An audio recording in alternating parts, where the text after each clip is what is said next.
हरेक दिन हामी खानेकुराले हाम्रो शरीरमा कस्तो असर पार्छ? आज हामी दूध शरीरभित्र कसरी यात्रामा जान्छ भन्ने कुरा 3D मेडिकल भिजुअलसँग बुझ्नेछौँ। सुरुमा मानिसले दूधको ग्लास मुखमा लग्छ अनि त्यही क्षणदेखि शरीरभित्रको अद्भुत प्रक्रिया सुरु हुन्छ। दूध पेटमा पुगेपछि पेटको भित्ताले यसलाई मुस्किलै गरी पचाउने तरिकाले तोड्न थाल्छ। यी पोषक तत्त्वहरू रगतमा मिसिन्छन् र शरीरभर फैलिन थाल्छन्। मांसपेशी, हड्डी, मस्तिष्क, मुटु सबै अङ्गहरूलाई नयाँ ऊर्जा प्राप्त हुन्छ।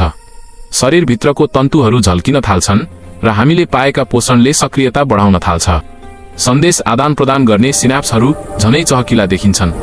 मांसपेशीहरूमा दूधका प्रोटिनहरूले कोशिकालाई बलियो बनाउँछन् र पुनर्स्थापना प्रक्रियालाई छिटो गर्छन्। आन्द्रामा यी राम्रो ब्याक्टेरिया सक्रिय बन्छन् र हाम्रो पाचन प्रणाली अझै स्वस्थ देखिन्छ। र अन्त्यतिर शरीरभित्रको ऊर्जा प्रवाह तेज हुन्छ, मानव सम्पूर्ण शरीर उज्यालो भएर चम्किरहेको छ। तर दूध सबैका लागि एउटै रूपमा लाभदायक नहुन सक्छ।